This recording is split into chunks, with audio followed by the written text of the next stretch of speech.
Hello everybody, welcome back to my channel. I'm Nazarene Veronica and today I'm back with another reaction video where I will be reacting to a Piers Morgan interview on his Uncensored show, and it's Piers Morgan versus Steven Crowder, the full interview.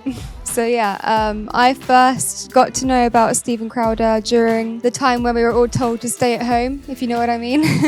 And I saw his interviews on the street with random people, some university students as well, and he was asking them very tough questions, which I love watching because I feel like it wakes so many people up when you see someone who's so confident and so knowledgeable and so headstrong and able to actually back up his points with science and statistics. And you know, it's hard to come by nowadays when someone really is able to back up their points. So having him against those people, I believe that woke up so many people, and yeah, he's doing God's work. And I feel like it's similar to what I was doing with the outreaches, you know, going on the streets, going on the tube, trying to wake people up. So really relate to him in that way. Really love his content and very interested to hear what he's got to say on this interview, because I've got no idea what it's about. So yeah, let's get into it.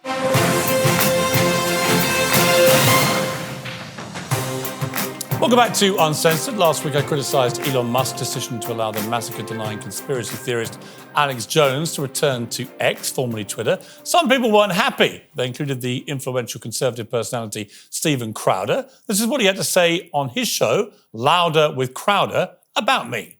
This brings us to Piers Morgan's rules for me. He hosted Alex Jones on his very own program this year. Piers Morgan doesn't understand what freedom of speech is. Piers Morgan has also hosted Suhail Shaheen, the Taliban spokesperson. Jeez. Wahid Asif Shaita, an Islamist extremist leader. Jeremy Corbyn, the anti-Semitic Labour Party leader. Just Piers, stop it. I'm sorry. Fraud. There we go. Well, in the spirit of hosting very controversial people on my free speech platform, I'm now joined by Steven Crowder, who can call me a free speech hypocrite to my face. Mr. Crowder, good day to you. How are you?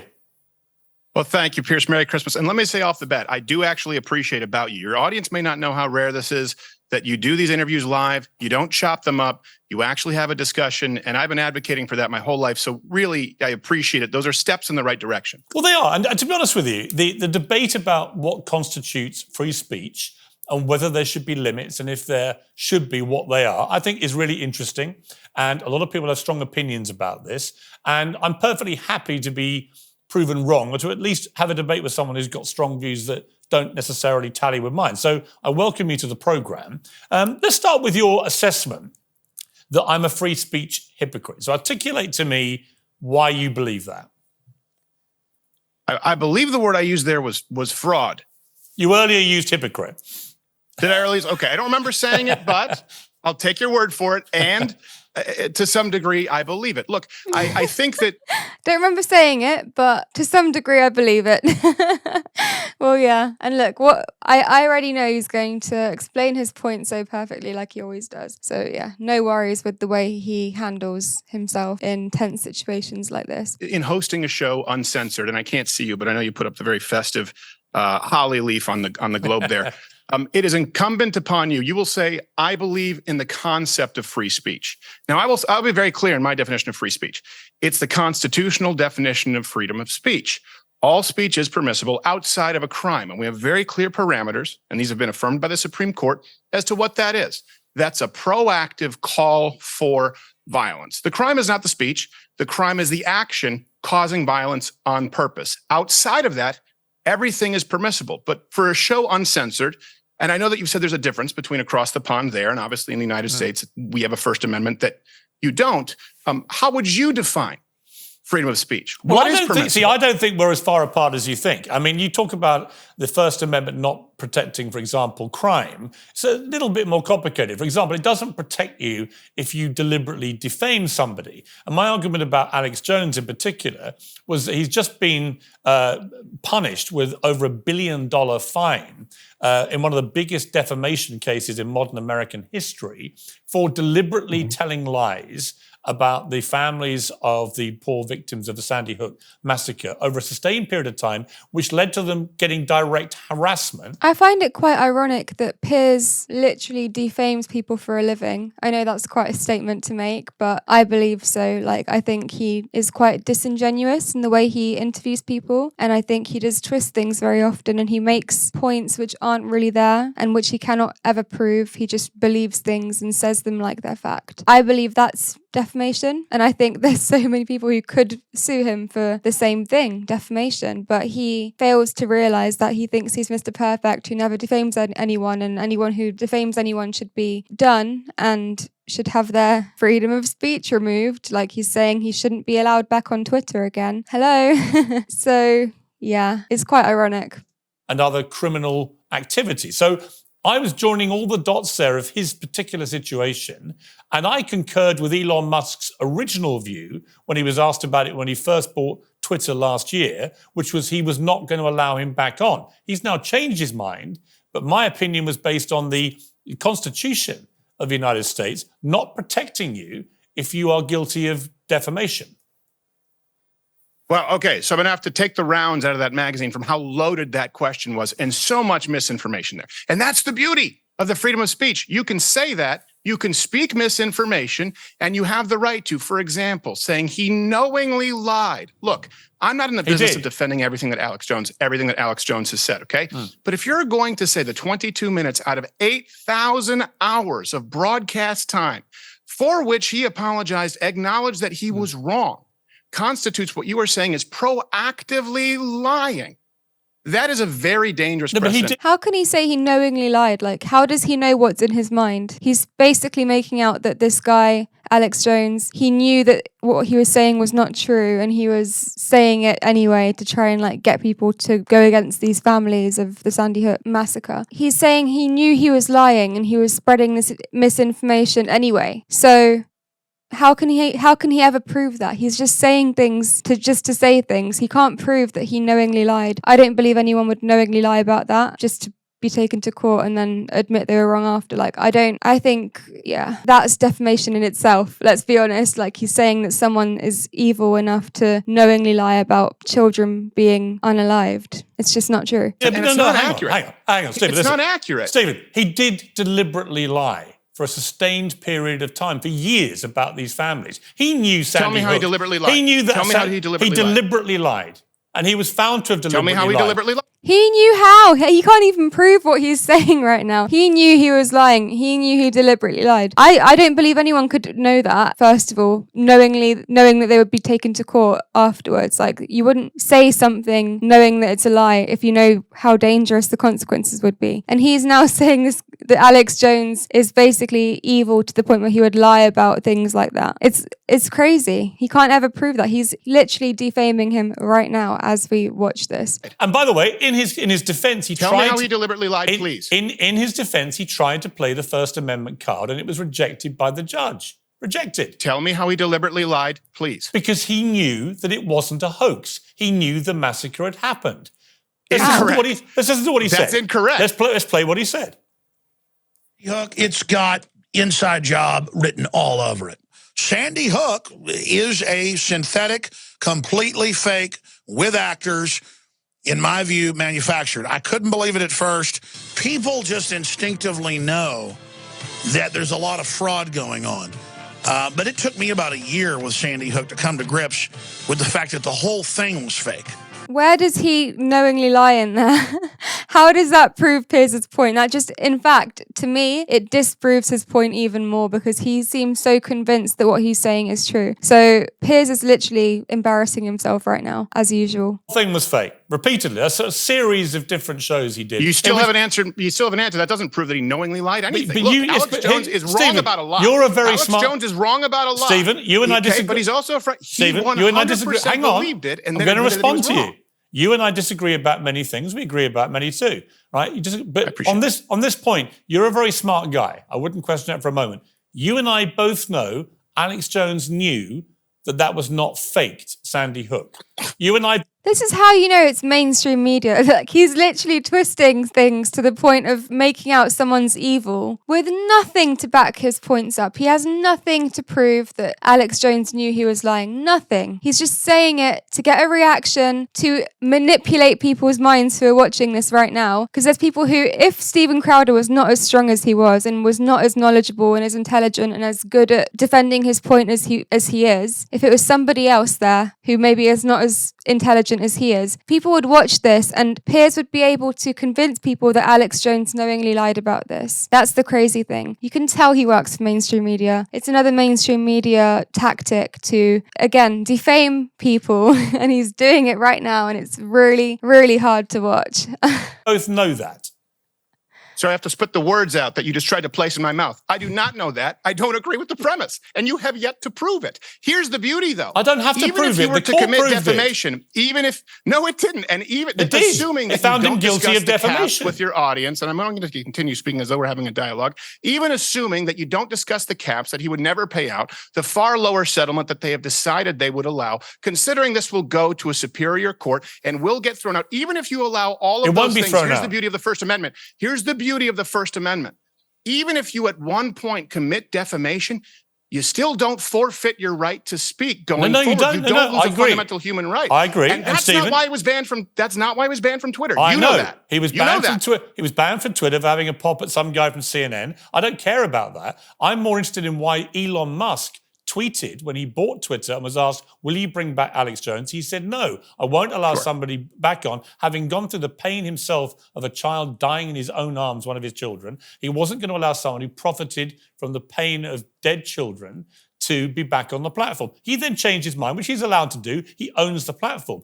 X is a private company owned by Elon Musk. He can do what he likes with it. But they also have a series of rules which are available on their website, which you can check about what is allowed and not allowed. And they will deplatform you if you transgress those rules. And my point to you is that the situation with Alex Jones is that he was found guilty in an American court of defamation. And yes, it's entirely down to Elon Musk that he can bring him back. But I agree with the first version of Elon Musk's decision-making, not the second one based on a completely undemocratic poll he put on his own Twitter feed. So what if you agree with the first version? Like, what you're trying to do right now is he's trying to defame Alex Jones. He is, I'm going to say it again, he's doing exactly what he's saying Alex Jones did wrong. He's doing it right now on live TV. There we go. We have it there. We're watching it right now. Piers Morgan is defaming Alex Jones as we watch this, as he's talking about Alex Jones defaming people. And then that's the reason he's saying that he shouldn't be allowed back on Twitter and shouldn't have his free speech. Okay, in that case, Piers Morgan, you shouldn't be on Twitter either, and you should not have your free speech either, because you are defaming someone right now on live TV. Someone who's not even there to defend himself as well, because you're not going to have him on your show, because apparently it's called Uncensored, but you love censoring people, so make that make sense.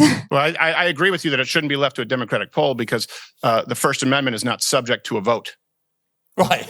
But you accept the First Amendment of the US Constitution has a number of things which are excluded from protection, whether it's child pornography, fraud, defamation. There's a whole list of things which you'll simply. But that has nothing to do with speech. No, Alex. but you're conflating. Piers. But I think you've mischaracterized what I said then, because I've never said he hasn't got a right to say what he wants. He can say what he likes. I believe fundamentally in anyone's right to say whatever they want. The question is accountability. And the US Constitution, which you don't think I know anything about, but actually I know a lot about. And I'm a huge... I didn't say you don't know anything about it. I really don't believe that. I know that you have studied it. In another clip from that same show you did, you basically said, I don't know much about the US Constitution because I'm not American. And that's fine. But I have lived and worked in America for 20 years. I have tried to really get a handle on the US Constitution. And on the issue of the First Amendment, it is a complicated thing. It's not as simple as saying you can say whatever you want. Well, it is, because it doesn't allow the unfettered free speech but with protection that you're suggesting it does. It absolutely does. It doesn't. It absolutely does, barring, would you like me to explain, barring what I've already outlined? Actual criminal behavior calling for violence against other people. For example, Piers, look, but you know that defamation. You have been, and I'm saying this in your defense. For example, you made your joke about being a two-spirited penguin, right? I thought it was cute. I think it was funny. And I understand the point that you were trying to make, okay? You have had people accuse you. Look at his little smile, look. He's trying not to smile and laugh. I like the joke about the two-spirited penguin too as well, to be honest. I didn't at the time, because at the time he said it, I was a wokey who would get angry about things like that. But now, when I watch it back, I'm like, that is actually really funny, and I appreciate the fact that he can make jokes like that. But he's trying to... I don't even know what to say about Piers Morgan anymore. He's hard to watch. He's a hypocrite. He really is. Of creating violence against trans. You know that, and we know it's absurd. So who defines what is actually calling for violence, or if you but here's basically in a roundabout way maybe causing violence? No, unless you called for violence. No, but you keep saying that you were a two-spirited penguin. You keep saying that your only barrier on free speech is crime. Yes. And I keep reminding you that Alex Jones was found guilty of defamation, and that is one of the things that's not protected by the First Amendment. No, it's not protected in a you can have civil damages, and your First Amendment rights don't cease to exist. In other words, you can pay. You can pay the piper for what you have done in that still being individual held instance. accountable. So if someone at some defamation. point, if someone accuses you of defamation, and let's say has a suit levied against you that actually, by God, is successful. Let's say that, does that forbid you from speaking publicly thereafter? No, you don't not. lose No, it. It's but a fundamental human right. Not at all. But it does allow, I'm exercising my rights to free speech to say I think he shouldn't be allowed back on X, which was the position of the owner of X until last week. So my point is that Elon Musk has made two judgment calls about this. One I agreed with and one I didn't. So what? He's changed his mind. Elon Musk's changed his mind. That's not a big deal. Like, people change their minds all the time. And if you can see that you were wrong about something and you want to change your mind, you can. That's the beauty of life. And Piers Morgan saying, oh, but I only agree with the first judgment he made. I agreed that he didn't want to let him back on Twitter. And now I don't agree with his second judgment that he is going to allow him back on.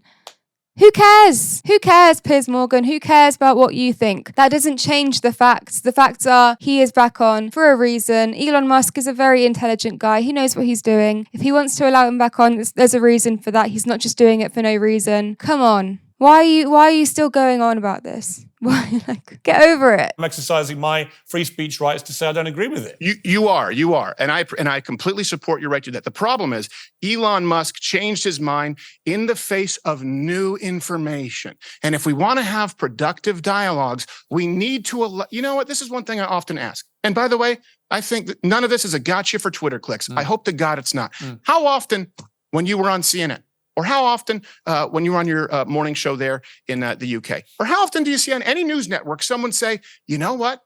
New information came out and I was wrong. And I say that because you've done it and I appreciate it. You said, you know what? If I knew what I know now about the COVID vaccine, specifically that if you get the COVID vaccine, you cannot transmit it.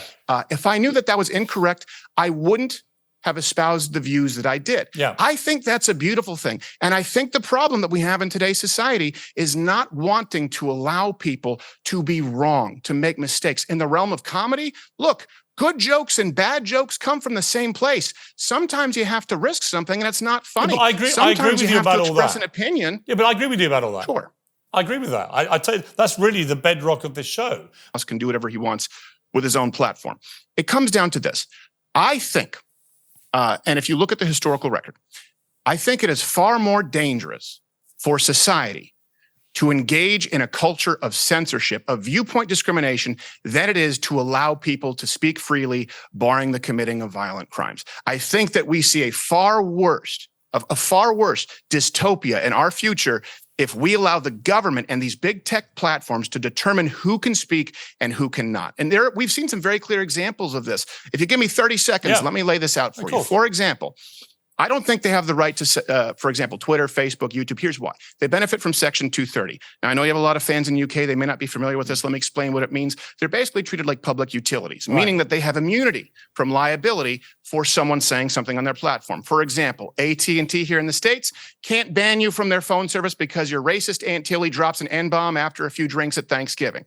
They're a public utility. These big tech platforms are treated as platforms where they are not legally liable for what is permitted, but that allows them to engage in viewpoint discrimination. And then there is no accountability. For example, the Hunter Biden laptop story, which we know, and this is why I make all references publicly available because I want to be held to account and I will be held to account, would have changed the election if the government was not, and when I say colluding, I mean Joe Biden, Jen Psaki, Kamala Harris, Karen Jean-Pierre calling for the removal of Joe Rogan from Spotify, calling for the removal of vaccine scientists, by the way, of mRNA vaccine scientists from public platforms.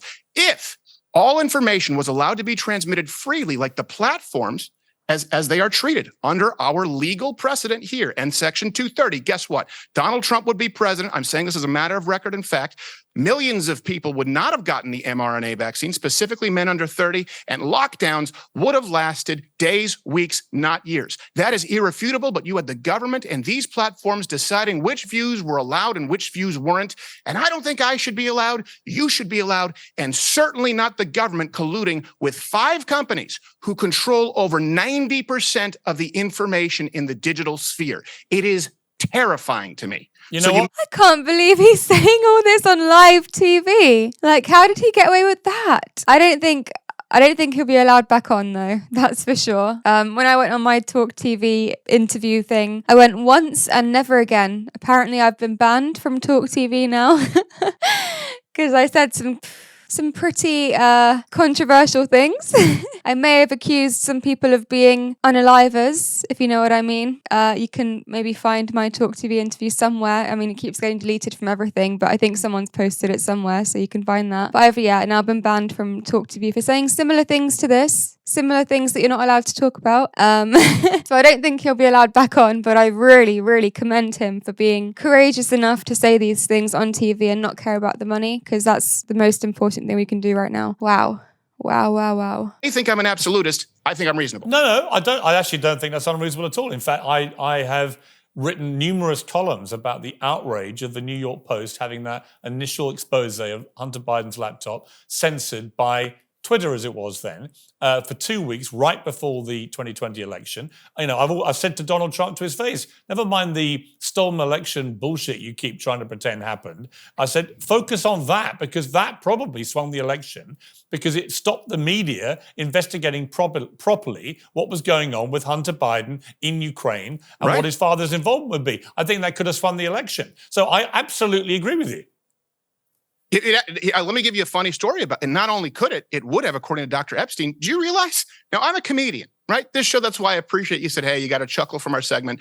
Some of it is tongue in cheek. And I appreciate that you recognize that and not try and use, you acknowledge that it's a joke, whether it's funny or not. So as a comedian, the host of a comedy show, Rudy Giuliani was on this show. And the first time the public ever saw Hunter Biden's laptop was on this show. He brought it up. He goes, I have the laptop here. The FBI came, they searched my offices. They took everything but the laptop. I go, wait. Is that the Hunter Biden laptop? He said, yes. Episode is banned. Suspended from YouTube. Think about that. Think about how terrifying that is. It was an accident. It's wrong. It's wrong. Let me ask you though, yesterday on your show, you appeared wearing a t-shirt. That does not surprise me that YouTube removed that video, because obviously, I mean, even me, I've had strikes on my channel without even posting anything, just from videos that were like lined up to be posted. It's crazy. The censorship is crazy. So anything that's good, anything that's true, it seems like they want to censor it nowadays. And anything that's bad and should not be spread to the public is allowed and actually commended and encouraged by these big platforms. It's crazy what is going on with the world. It should be the opposite, but it's like everything's flipped nowadays. And I mean, it's all laid out in the Bible, Revelations, read it. Saying Alex Jones was right changed my mind. So my question is, what was he right about? Oh gosh, how much time do you have? Well, are you talking about Sandy? Wait a minute. He's saying that Stephen Crowder was wearing a t-shirt saying Alex Jones was right. And now he's trying to get this out of him. Oh, so do you think he's right about the Sandy Hook thing then? Is that what you're saying he's right about? Classic mainstream media tactics. Stop using mainstream media tactics and be a nice person. If you're going to have a show called Uncensored, make it uncensored and do not be biased and do not try and get information out in mainstream media tactic ways. It's sad and it's really hard to watch. Just please be genuine for a second. What was he right about? Oh gosh, how much time do you have? Well, are you talking about Sandy Hook? No, I'm not talking about Sandy Hook.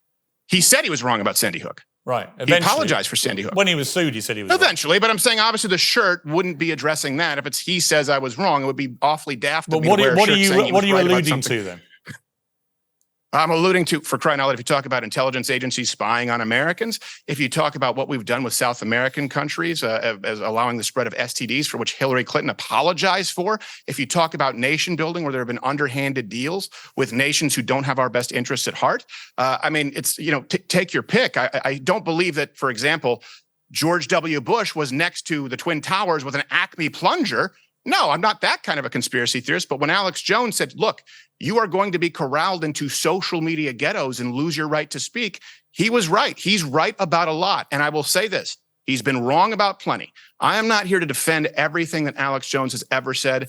I'm willing to defend everything that I have said on my program. But that man is exactly who you would expect him to be. He's a friend of mine. And when everyone else tucked tail and they ran, I'm not going to do that. I'll tell him he's wrong. I'll tell you where I think he's wrong. But that man has a right to speak, just like I believe you have the right to speak. And Piers, if you think they're not going to come for you, oh my word, do you have another thing coming? And I hope that you don't.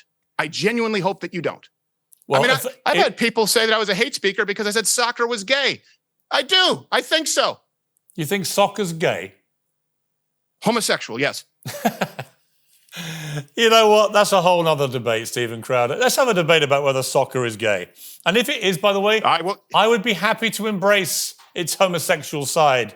Well, I know you would. I know you would. But with that accent, you have to be careful. People take you seriously. I think it's great. I think it's great if you're a 6-year-old girl or a homosexual from Greece, to quote Nick DiPaolo. Yeah, you know the difference in our football and your football? We don't wear helmets to protect ourselves. We're real men over here. You also don't allow contact. We're real men over here. It's there's no great padding or great shoulder pads and helmets. We just get stuck into each other, and that's the difference. Americans and Academy Awards. You like to wear helmets and carry guns. We just use these guns. But that's a whole other debate as well. Stephen Crowder, got to leave it there. It's been a good debate. I've actually enjoyed the tone of this debate. I think it's a really interesting area, free speech. I think ultimately we agree about more things with free speech than we disagree. But let's keep the debate going. Thank you for joining me. Merry Christmas, Piers. I appreciate it. Angie, all the best. That was amazing. He just handled that so well. He couldn't have handled it any better. He used comedic aspects. He made it funny. He made Piers think by asking him questions. He answered every single question so well. He was so on board and on point. He did not let Piers have any ground on him. And look how it turned out. Piers didn't admit that he agreed with him, but I believe that he did change his mind a bit and he became a bit more lenient towards Alex Jones and towards him being back on Twitter again. Thank God he's back. Yeah, that was an amazing interview. I think he knew how to put Piers in his place in some way and he did not allow him to talk over him. And that's what you need to do with a guy like Piers because he's been mainstream media trained and he knows how to win arguments even if he's wrong. So, yeah. But luckily so does Stephen Crowder. So that's why this was so interesting. It was like I wouldn't call Piers a mastermind to be fair, but two people who are good at arguing, going against each other. And I think it's very clear who won that. Anyway, let me know what you think in the comments. Do you believe that Alex Jones should be allowed back on Twitter? And do you believe that Piers is a good host for a show called Uncensored when he likes to censor people all the time? Let me know in the comments what you think. If you like the video, give it a thumbs up and subscribe to my channel for more content like this. And I'll see you in the next video.